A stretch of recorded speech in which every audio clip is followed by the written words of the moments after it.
Bueno, buenos días a todos. Me tengo que pegar bien.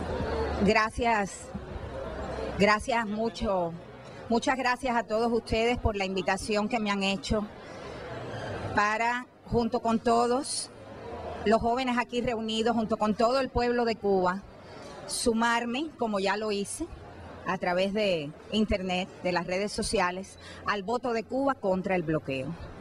Porque el bloqueo daña al pueblo de Cuba, daña a Cuba en su conjunto, daña el funcionamiento de la economía cubana, daña las relaciones de Cuba con terceros países y de terceros países con Cuba, e incluso daña las relaciones que pudiéramos tener con los propios Estados Unidos.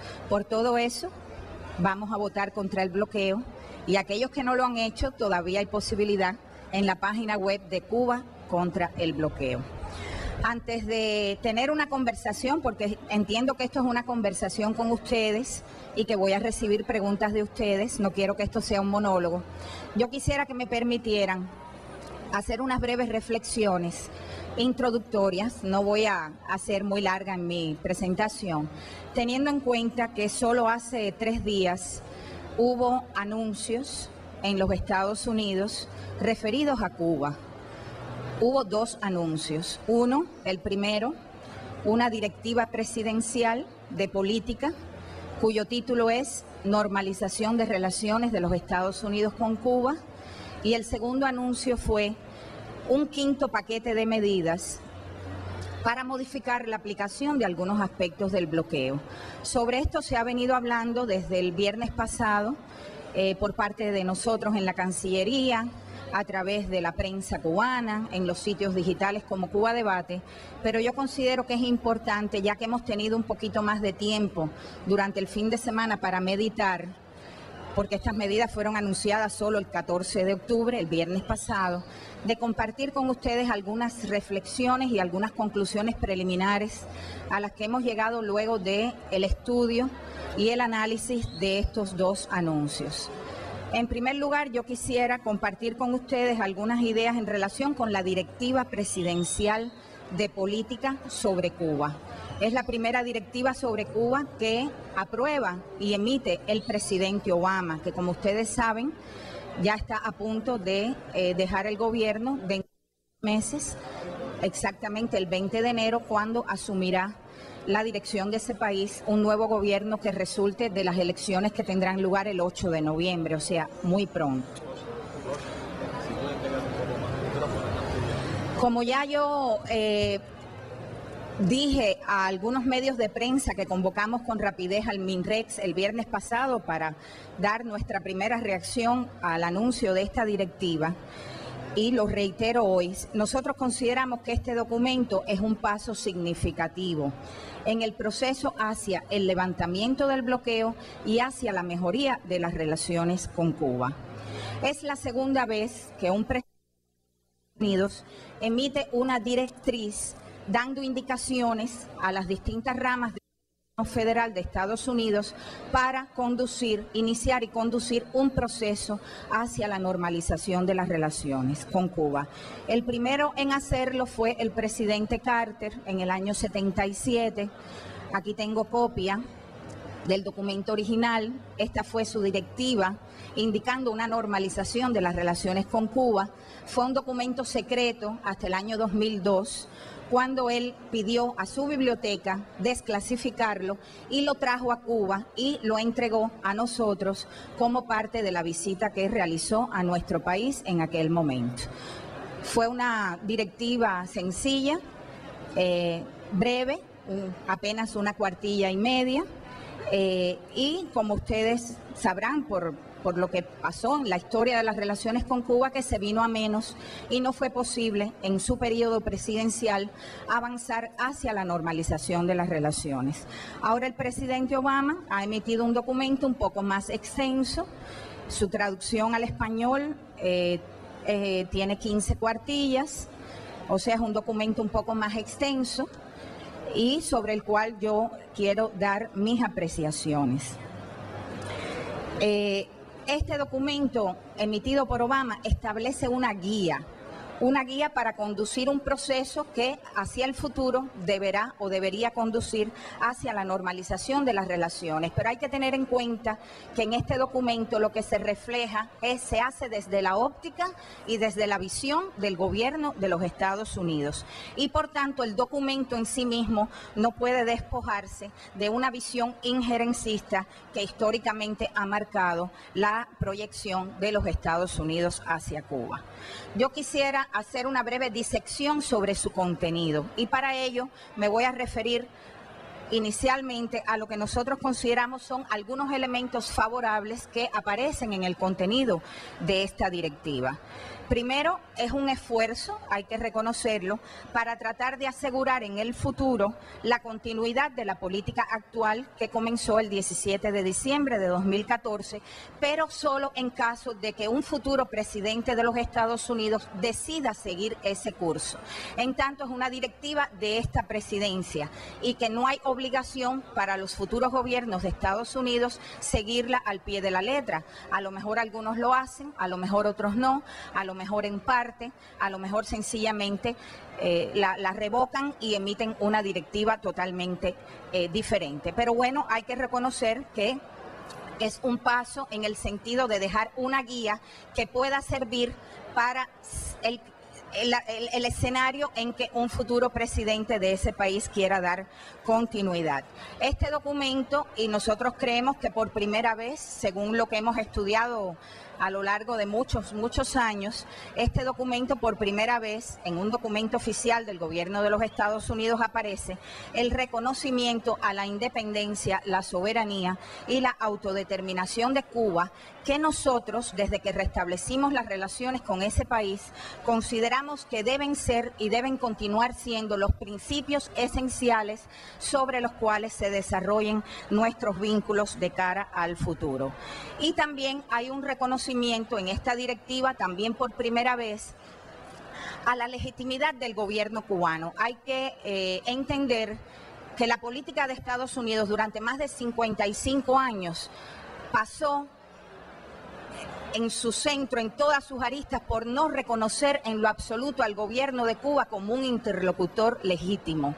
En todo momento se negaba la legitimidad de Cuba y eso fue un sello de todas las políticas seguidas durante más de 55 años. Bueno, en esta directiva aparece el reconocimiento del gobierno de Cuba como un interlocutor válido, un interlocutor serio, legítimo e igual del gobierno de los Estados Unidos, y a su vez hay un reconocimiento de los beneficios que reportaría a ambos países y a ambos pueblos el logro de una relación de convivencia civilizada dentro de las grandes diferencias que existen y que por supuesto van a seguir existiendo en el futuro. Y en particular, la directiva se propone seguir desarrollando los vínculos con el gobierno cubano y la cooperación en áreas de interés mutuo.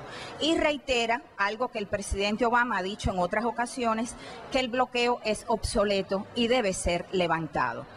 E insta una vez más al Congreso de Estados Unidos a trabajar en esa dirección. Ahora bien, hasta ahí los componentes esenciales que nosotros consideramos que tienen un matiz favorable en su tratamiento dentro de la directiva. Pero a su vez hay un grupo de elementos que tienen un rasgo injerencista. La directiva no oculta, y desde sus primeros párrafos es visible, que el objetivo de la política de Estados Unidos es lograr el avance de los intereses de ese país en Cuba, que consiste en promover cambios en el ordenamiento político, económico y social de nuestro país. A su vez, refleja un interés muy marcado en el desarrollo del sector privado en Cuba. Sabemos por qué razón ellos hacen un énfasis en esto y cuestiona profundamente el sistema político del que nos hemos dotado en Cuba.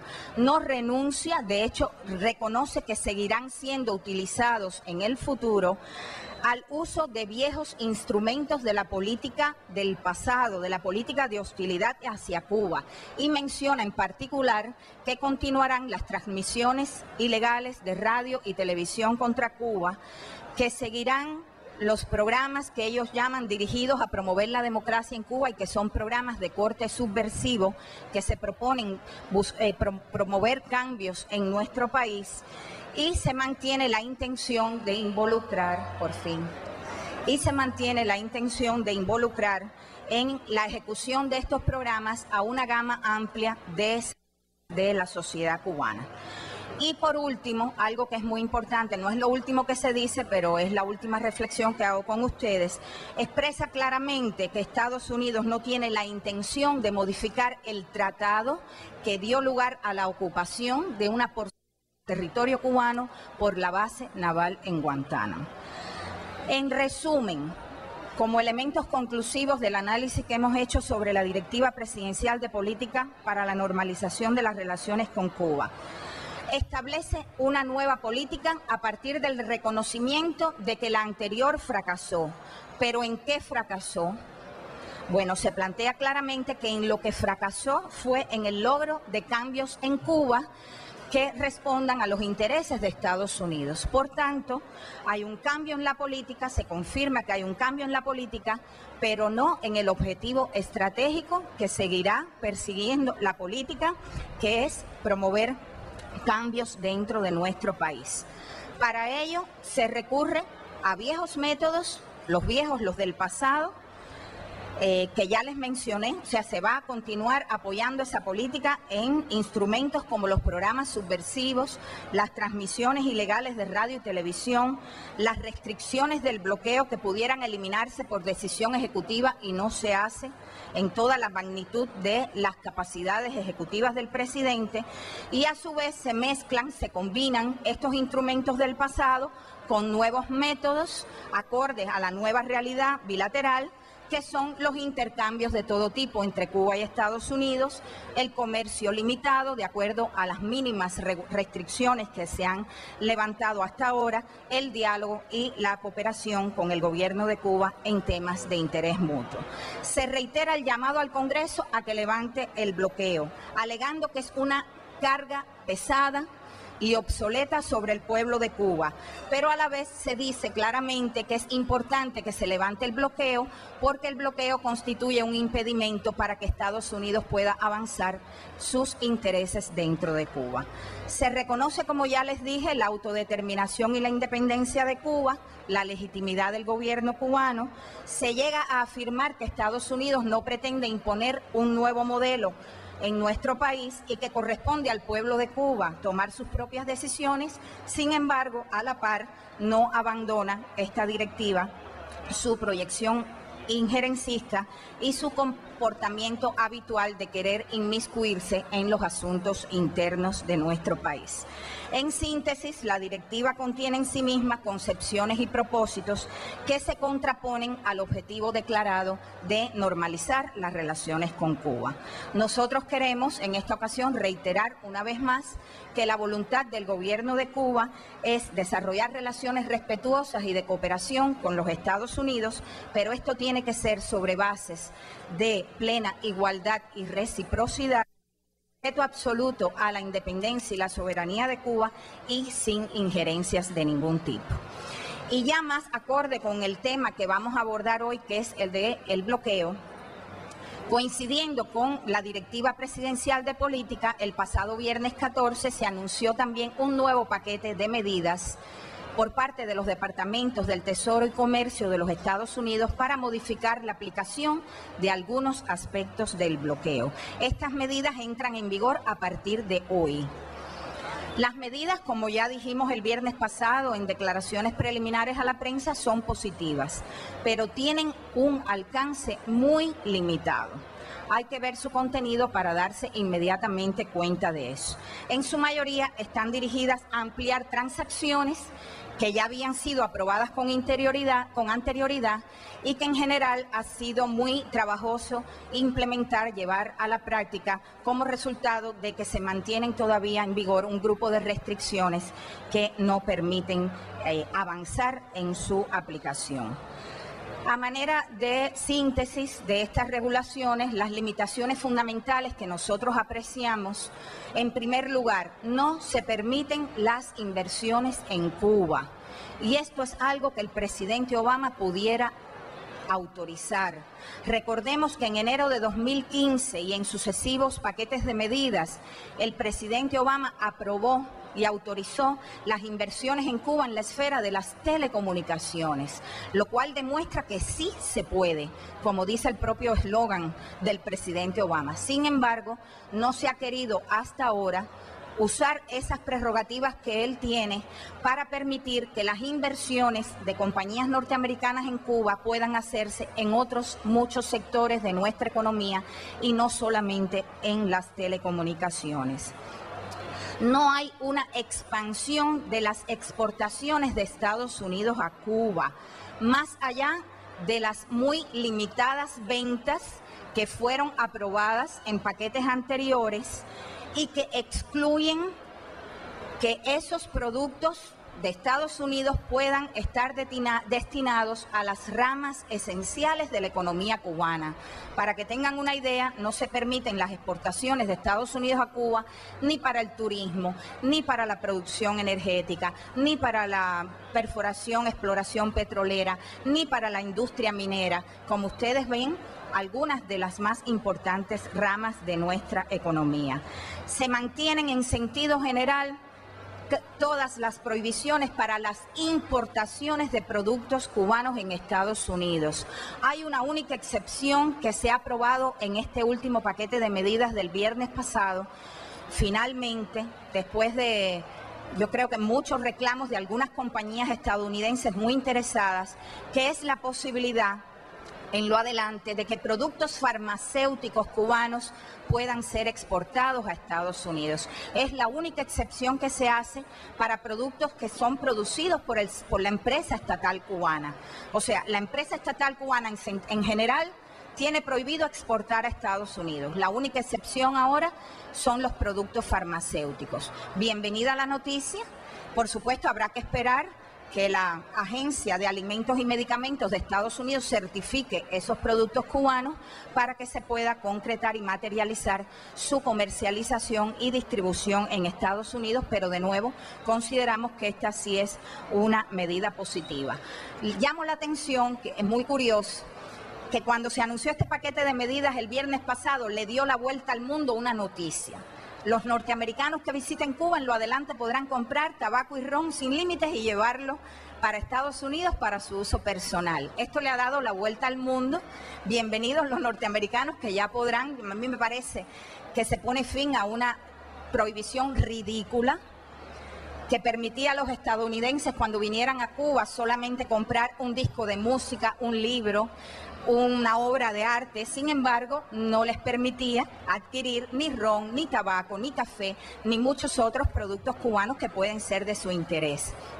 Y ahora finalmente se ha eliminado esta prohibición, podrán hacerlo, pero ojo, atención, esto no quiere decir que las empresas cubanas del ron y del tabaco están autorizadas a vender tabaco y ron en Estados Unidos. Por tanto, el impacto de esta medida será muy limitado en términos de los beneficios que pueda aportar a la economía cubana.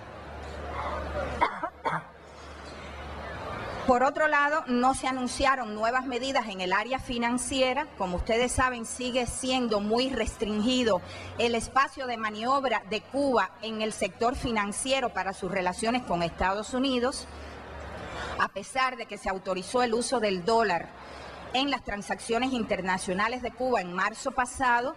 Les reitero que hasta el día de hoy, porque estuve chequeando el sábado con las contrapartes cubanas, hasta el día de hoy Cuba no ha podido todavía hacer depósitos en efectivo en esa moneda ni realizar pagos a terceros en dólares estadounidenses. Por tanto, es una medida que está pendiente de implementación y ellos se deben en particular a que los bancos del mundo siguen aterrorizados ante el riesgo que significa trabajar y relacionarse con Cuba y la posibilidad que se adopten multas, como ha ocurrido en los últimos años de manera significativa.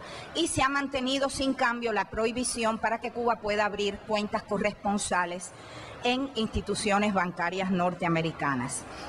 Por eso nosotros consideramos, y lo reitero en el día de hoy ya para concluir, que las nuevas medidas adoptadas y anunciadas y que entran en vigor hoy benefician más a Estados Unidos que a Cuba y al pueblo de Cuba. El bloqueo persiste. El presidente Obama acaba de reiterar en la directiva presidencial que firmó el viernes pasado que el bloqueo debe levantarse, pero la realidad es que él no ha agotado todas sus prerrogativas ejecutivas para contribuir de manera decisiva al desmontaje y desmantelamiento del bloqueo. El presidente Obama va a concluir su mandato dentro de 3 meses.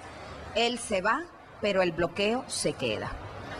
Mientras esta situación se mantenga, Cuba seguirá presentando su resolución pidiendo el levantamiento del bloqueo ante las Naciones Unidas. Lo haremos nuevamente dentro de 9 días, el 26 de octubre, miércoles. Invitamos a todos ustedes a darle seguimiento a la cobertura que se hará en vivo de esta actividad desde la sede de las Naciones Unidas en Nueva York y esperamos que, como ha ocurrido en los últimos años, el mundo, como todos nosotros ya hemos hecho, vote contra el bloqueo. Muchísimas gracias.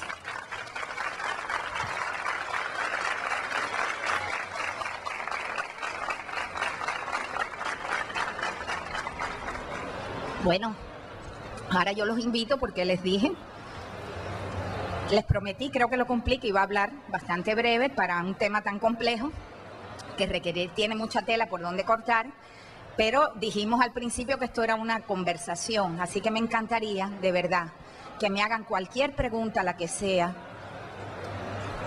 cualquiera, bueno, bien, que pueda servirse. Decía, disculpe, profe, pasamos a los compañeros que quieran hacer preguntas. Levanta la mano la profe Josefina, usted se encarga de darle la palabra a los compañeros y por favor piden el micrófono, se presentan, cómo se llaman, de dónde son y la pregunta que quieren hacer.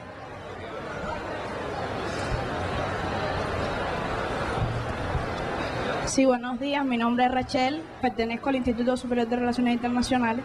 Usted hablaba al principio de las nuevas normas o directivas que se dieron a conocer recientemente. Mi pregunta está enfocada en el sentido de que estamos en un contexto que usted mismo ejemplificaba, de elecciones presidenciales, que estamos hablando de un magnate, que bueno, estamos haciendo, como son unas elecciones, parece más bien un circo, porque estamos viendo un escenario que se ha visto entre Hillary Clinton y el Partido Republicano, en este caso, por Donald Trump, que estamos viendo el enfoque de Donald Trump más bien es no proseguir con las medidas de Obama, pero bueno, vemos a Hillary que sí trata de mantener este avance que se ha dado en la relación. Estas nuevas normativas que estamos viendo serían un impacto, es decir, efímero, es decir, de 3 meses hasta que se realizarían las elecciones y posteriormente, bueno, ¿cuál sería la posición, en este caso, del gobierno de los Estados Unidos a partir de estas nuevas normativas? Bueno, ¿cuál sería esta posición que tuvieran en el sentido de la posición republicana y demócrata en relación a estas normativas? Y bueno, ¿cuál sería ya el enfoque luego de estas elecciones con respecto a posición Cuba-Estados Unidos? ¿Y estos avances se mantendrán? ¿Estos avances seguirán en pie? ¿O habrá otro tipo de relación? Gracias. Bueno, el 8 de noviembre, todos, a lo mejor bien tarde en la noche o más temprano en la noche, en dependencia de cuán reñida sea esta elección, sabremos quién va a ser el próximo presidente de los Estados Unidos, que va a asumir su cargo el 20 de enero de 2017. Una vez más, reitero, esta directiva presidencial es del presidente Obama. Por tanto, en principio es válida y es una instrucción para trabajar en las relaciones con Cuba para su gobierno. Pero el presidente que le suceda no tiene obligación de darle continuidad. Puede revocarla totalmente y emitir una nueva directiva, puede enmendarla para introducirle cambios, puede incluso no tocarla, engavetarla y no hacer nada. O sea, va a depender de cuál es la voluntad de ese futuro gobierno en lo que respecta a la política hacia Cuba. Por tanto, yo creo que sí, efectivamente, es una directiva limitada para ser cumplida por el gobierno del presidente Obama, pero que en caso, y eso creo que es importante también, de que un futuro presidente de ese país, o ahora o más adelante, tenga el interés de darle continuidad a un proceso dirigido hacia la normalización de las relaciones con Cuba, yo creo que este documento de ahora puede servir como una referencia, un punto de referencia para beber de las experiencias que puedan haber sido positivas y también de las cosas que no funcionan para avanzar en esa dirección. De nuevo, es una directiva de este presidente que el otro no está obligado a mantener, pero que puede servir de guía hacia el futuro. Es curioso cómo al anunciarse esta directiva, se anunció que deroga otras muchas que estaban en vigor en el pasado. Yo les prometo, ahora estamos haciendo un estudio y estamos pidiendo apoyo a compañeros muy avesados en el tema. Estamos haciendo todo un levantamiento histórico para lograr determinar cuáles son esas otras directivas del pasado que estaban vivas, que ningún presidente posterior había revocado, pero que sencillamente no estaban siendo aplicadas, y eso nos puede dar la medida de lo que puede pasar también en el futuro. Yo recuerdo en el año 85, el presidente Reagan emitió una directiva presidencial instruyendo al Departamento de Estado no otorgar visas para ir a Estados Unidos a ningún miembro del Partido Comunista de Cuba ni a ningún cubano que trabajara para el gobierno de Cuba. Esa directiva estaba viva. Es una de las que voy a confirmar ahora si ya se derogó. Pero fíjense que a lo largo de los años se aplicó o no se aplicó. Reagan la aplicó con mucho rigor y casi ningún cubano que quería ir a Estados Unidos para intercambios culturales, científicos, educacionales, incluso funcionarios de gobierno, a ese país. Ya después otros gobiernos la flexibilizaron y no la pusieron en vigor. Eso les da la medida a ustedes de cómo se puede jugar con este tipo de instrumento, pero ciertamente es una directiva de Obama, no hay obligación de continuidad en el futuro, pero a la vez puede servir de referencia para el que quiera seguir un curso similar. Muchas gracias.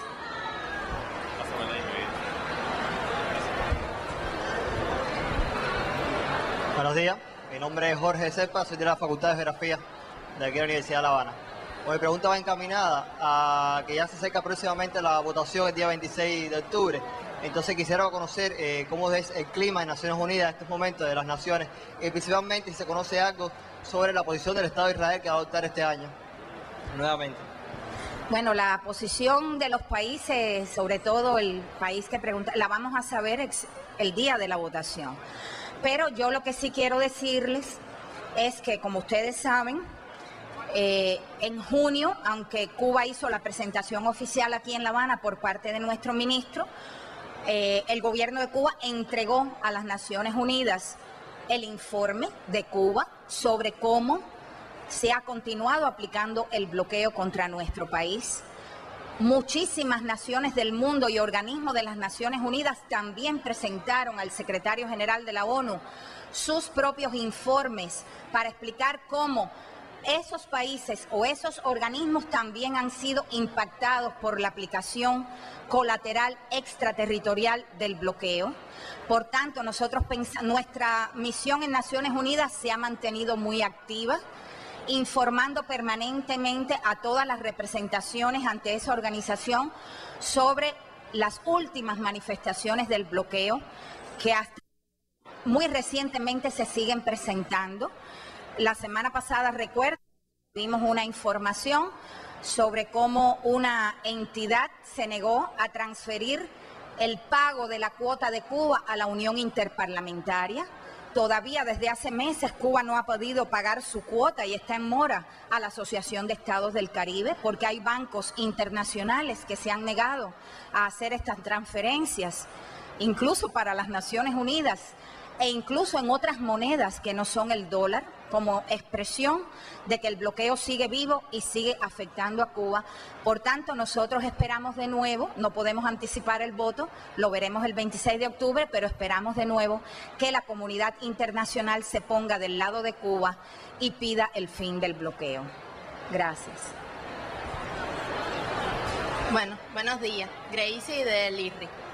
Profe, en muchas ocasiones hemos escuchado que el presidente Obama u cualquier presidente de los Estados Unidos tiene es decir, prerrogativas que pueden hacer casi al bloqueo una política vacía, sin esperar a que el Congreso derogue esta ley. Entonces, profe, yo quisiera que pueda compartir con los jóvenes, ¿no?, y recordarnos y una vez más decir cuáles son esas prerrogativas que tiene el presidente Obama o cualquier otro presidente de los Estados Unidos y que hasta hoy no ha utilizado.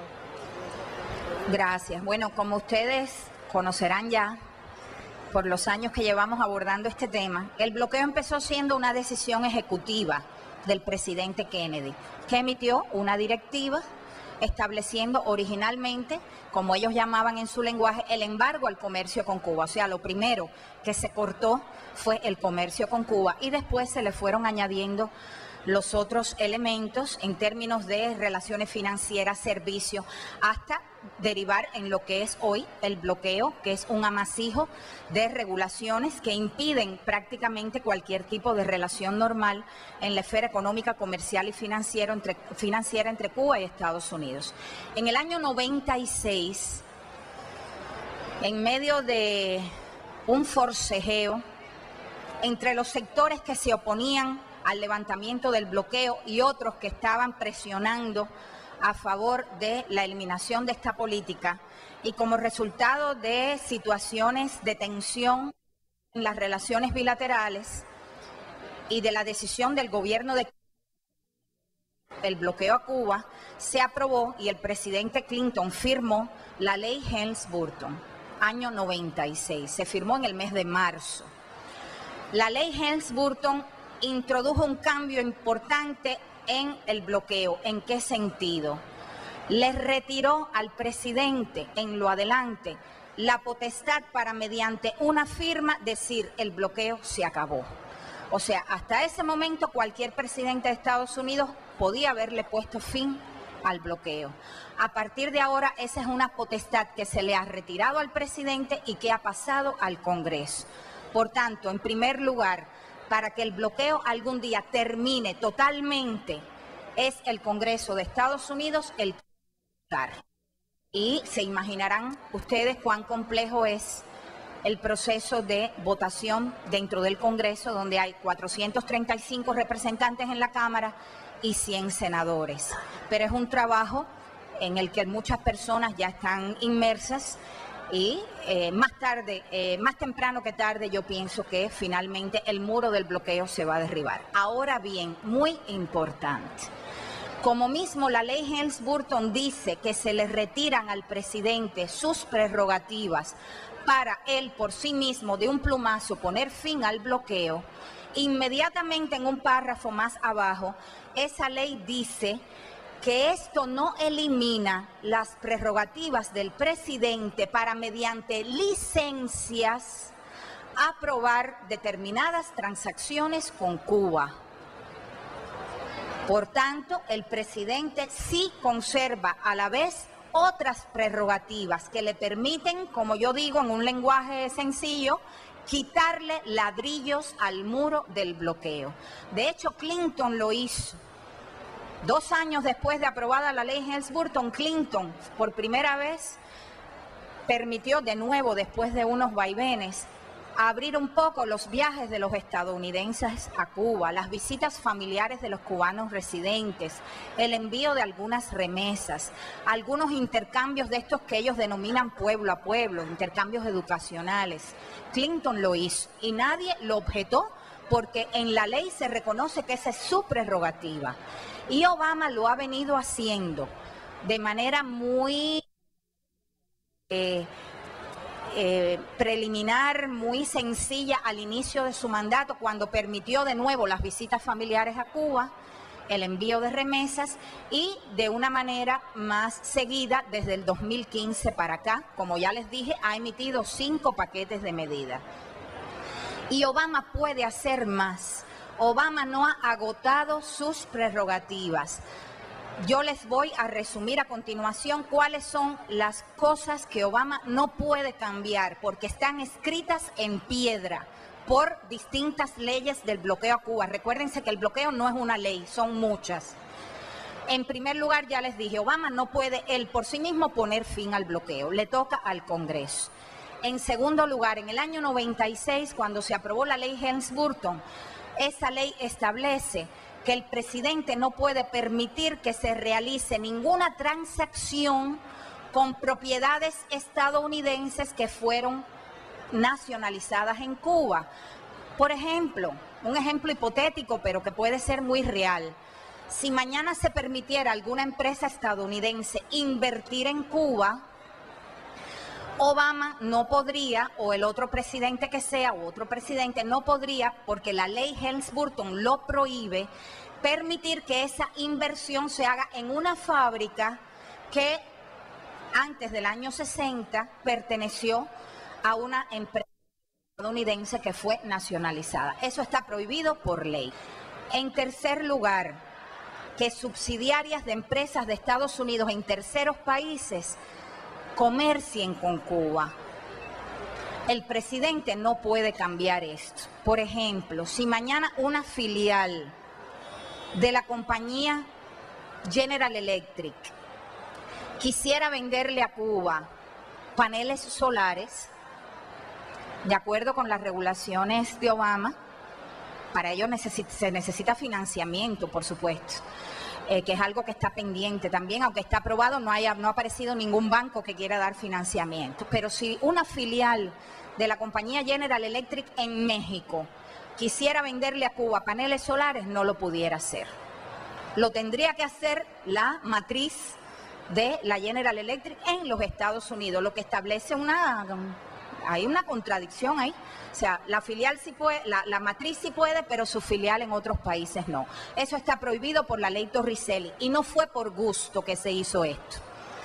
Porque hasta el año 92 Cuba compraba muchos medicamentos y alimentos, equipos a filiales de compañías norteamericanas en terceros países. Y la ley Torricelli cortó este comercio como una vía para recrudecer el bloqueo a Cuba. En cuarto lugar, y esto está establecido en una ley del año 2000, la ley de reforma a las sanciones y de expansión del comercio. Esa es la ley que prohibió los viajes con fines turísticos a Cuba, a la vez que permitió ventas limitadas de alimentos a nuestro país. Bien, esa ley establece que está prohibido que los estadounidenses viajen a Cuba para hacer turismo. Y a su vez estipula que los estadounidenses solo pueden venir a Cuba si califican en una de 12 categorías que se listan en la ley. O intercambios académicos, culturales, periodistas, funcionarios de gobierno, familiares de cubanos que residen allá. Por tanto, Obama, aunque quisiera, no podría liberalizar totalmente los viajes a Cuba, porque esa ley del año 2000 prohíbe los viajes con fines turísticos. Y eso es lo que se establece en las legislaciones. Esas son las cosas que Obama no pudiera hacer u otro presidente, pero como ustedes ven, queda un enorme espacio para que pueda usar, para que pueda ejercer sus prerrogativas, y hasta ahora no lo ha hecho. ¿Por qué no lo ha hecho? El gobierno de Estados Unidos insiste en que ha llegado al límite legal, en términos legales, del uso de sus prerrogativas. Sin embargo, muchos abogados en Estados Unidos, incluyendo los que asesoran al gobierno de Cuba, plantean que no es así, y que él tiene todavía un amplio espectro de medidas que pudiera adoptar y que no ha hecho.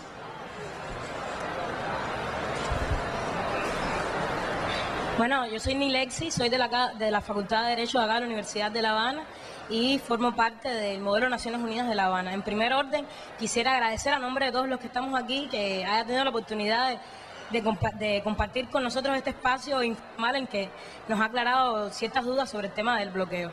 Yo quisiera preguntarle sobre la ley de comercio con el enemigo, que en 2015, septiembre de 2015, Barack Obama, a pesar de este espacio que estábamos teniendo, o sea, el restablecimiento de las relaciones, ratificó las sanciones que se imponen a tenor de ella. O sea, ¿qué posibilidades traería aparejadas que el Barack Obama, si fuese posible en estos momentos, o el próximo presidente de los Estados Unidos de América, no renovara las sanciones que trae aparejada la aplicación de la ley del comercio con el enemigo, que es desde 1917?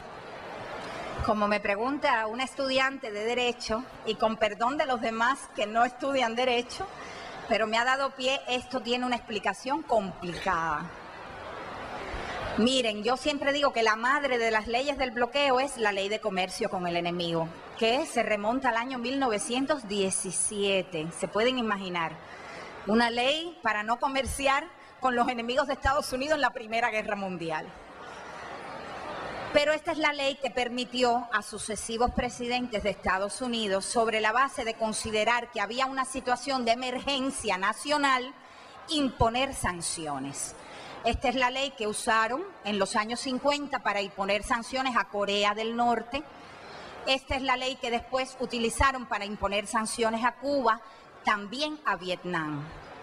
Después de eso vinieron otras leyes del bloqueo, la Ley de Asistencia Exterior del 61, la Ley de Administración de las Exportaciones del 79, la Ley Torricelli del 92, Helms-Burton del 96 y la Ley de Reforma a las Sanciones del 2000. Y de ahí para allá muchísimas regulaciones que se derivan de todas estas leyes. Ahora bien, para que entiendan un poco la complejidad, en el año 73 el Congreso de Estados Unidos comenzó a cuestionarse el hecho de que los presidentes de Estados Unidos, sobre la base de aquella ley de comercio con el enemigo, estaban invocando emergencias, situaciones de emergencia nacional para Estados Unidos, a diestra y siniestra, e imponiendo sanciones a cualquier país y afectando con ello los intereses económicos de Estados Unidos. Y el Congreso de Estados Unidos decidió, a partir de ese momento, aprobar una nueva ley que se llama la Ley de Poderes Económicos de Emergencia del Presidente. Y vino el dilema, bueno, ¿qué hacer? La ley esa se aprobó en el 73 para surtir efecto del 73 hacia el futuro y establecía claramente que para que un presidente pudiera anunciar e imponer a nuevos países nuevas sanciones, tenía que decretar de verdad, sí, caso por caso, una situación de emergencia y no basarse globalmente en una situación de emergencia del pasado para seguir adoptando sanciones. Para que entiendan, Kennedy decretó el bloqueo a Cuba sin establecer una emergencia particular para Cuba, sino usó la misma que se había declarado para Corea. Son cosas raras que ocurren, pero sobre la base de aquella emergencia se siguieron imponiendo sanciones. Y entonces el Congreso dijo no. Ahora en lo adelante, para imponer sanciones hay que decretar caso a caso situaciones de emergencia. Eso es lo que hicieron con Venezuela, recuerdan, el año pasado, que antes de decir que se imponían sanciones a determinados funcionarios venezolanos, porque Estados Unidos, el presidente Obama tuvo que decretar una situación de emergencia y decir que en Venezuela había una situación que afectaba los intereses. Bueno, en esa discusión en el año 73 se dijo, bueno, ¿qué hacemos con los sistemas de sanciones viejos? Cuba, Corea, Vietnam. La decisión fue no tocarlos, dejarlos como estaban, que siguieran existiendo sobre la base de la ley de comercio con el enemigo. Y por tanto esa ley del 73 estableció que a partir de ese momento, para que las sanciones a Cuba, a Vietnam y a Corea del Norte se pudieran mantener, cada año el presidente de turno tenía que decir que era conveniente a los intereses de Estados Unidos mantener esas sanciones. Así hicieron con Corea hasta que Bush eliminó las sanciones a Corea del Norte como parte de un compromiso que se hizo en aquel momento en el contexto del conflicto nuclear con Corea. Así fue con Vietnam, hasta que en el año 95 Clinton decidió levantar el bloqueo a Vietnam, porque Clinton podía eliminar el bloqueo a Vietnam de un plumazo, no había ninguna ley que se lo impidiera. Pero el bloqueo de Cuba se mantiene y por tanto cada año, por esa ley del 73, el presidente de Estados Unidos está obligado a decir que se mantienen las sanciones a Cuba bajo la ley de comercio con Estados Unidos. Muy interesante, y aquí termino esta explicación compleja. Los abogados del gobierno de Estados Unidos dicen que resulta conveniente para Estados Unidos mantener vivas las sanciones a Cuba bajo la ley de comercio con el enemigo, porque plantean que esa ley de allá de 2017 es la fuente de las prerrogativas ejecutivas que, aunque se reconocen también en el 96 en la ley Helms-Burton, permiten al presidente por licencia autorizar transacciones prohibidas. Perdonen la compleja explicación, pero es una pregunta que nos hacen a cada rato y que pienso que puede haber sido de interés para ustedes la respuesta. Profe, Lin María, tercer año del IRRI también. Entonces, Obama ha estado todos estos años confirmándola. No solo Obama, desde el año 73, todos los presidentes cada año han tenido que hacer esto. Lo que pasa es que en época de Obama es que todo el mundo se ha fijado más, porque ciertamente resulta una contradicción que un presidente, y eso es obvio, que dice que el bloqueo es obsoleto, que el bloqueo daña a Cuba, que el bloqueo daña a los intereses de Estados Unidos y hay que levantarlo, a su vez año para año firme un papel que diga que es conveniente a los intereses de Estados Unidos mantener las sanciones a Cuba bajo la ley de comercio con el enemigo. Esas son de las grandes contradicciones que nosotros todavía vemos en la política de Estados Unidos hacia Cuba y que, como les dije, se ven reflejadas en la directiva presidencial que se acaba de aprobar. Y la pregunta original, cuando hablamos de esto, siempre hacemos como especie de dos bandos, ¿no? Para el debate, para agilizar las cosas entre presidente y Congreso. Pero dentro del Congreso, ¿cuáles son las posiciones con respecto al bloqueo? O sea, ¿y qué intereses económicos median? ¿Y qué intereses son los que hacen que el Congreso, en su gran mayoría, todavía esté votando a favor de mantener el bloqueo? Miren, en el bloqueo hay sectores cada vez más visibles, debo decirlo, que se oponen al bloqueo. Y cada vez el rechazo al bloqueo cada vez más es bipartidista. Como norma, en el pasado se tendía a ver, porque era la generalidad, que los demócratas estaban a favor del levantamiento del bloqueo en sentido general y los republicanos en contra. Ya hoy no se puede decir eso. De manera creciente nosotros vemos un núcleo tanto de demócratas como de republicanos que se oponen al bloqueo. Ojo, no se oponen al bloqueo la mayoría de ellos, esto es muy importante tenerlo en cuenta, porque dañe a Cuba ni a la economía de Cuba. Se oponen al bloqueo, en primer lugar, porque aprecian que daña los intereses económicos de Estados Unidos y daña los intereses estratégicos de Estados Unidos en relación con Cuba. Pero, como quiera que sea, se ha visto un incremento del debate y que nuevas se unen a este rechazo al bloqueo. Hay en este momento más de 20 propuestas de ley para modificar aspectos del bloqueo y muy curiosamente la mayoría de ellas están siendo promovidas por republicanos, tanto en la Cámara de Representantes como en el Senado.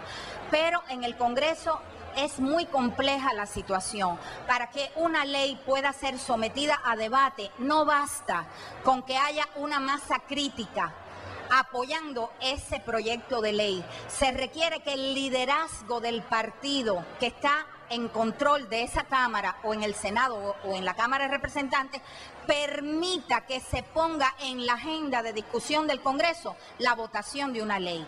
Y lo que ha estado ocurriendo es que a pesar de que hay apoyo, de que hay proyectos, los liderazgos, sobre todo en la Cámara de Representantes, todavía se oponen al levantamiento del bloqueo y no han querido facilitar que se lleve a la discusión en el Pleno y se sometan a votación estas propuestas legislativas. Pero debo decir que a su vez hay un grupo de propuestas legislativas que buscan reforzar el bloqueo o que pretenden revertir por la vía legislativa lo que Obama ha ido aprobando por decisiones ejecutivas. Por tanto, esa situación creo que se va a mantener todavía por un tiempo.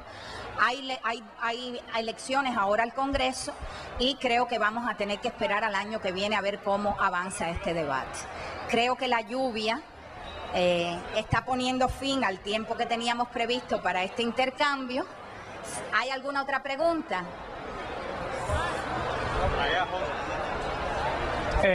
Sí, bueno, profe, yo quería preguntarle que porque ya se había presentado el informe acerca de los daños que ha causado el bloqueo en la ONU y nosotros quisiéramos saber algunos de los daños que ha causado en este último año, el incremento o la disminución de algunas cifras de pérdidas para nuestra economía, para el sector de la salud, etcétera.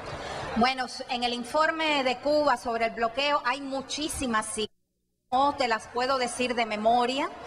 Los daños en un solo año ha sido de 4.000 millones de dólares, acumulados 125.000, depende cómo se evalúa el precio del oro, o 700 y pico mil millones de dólares.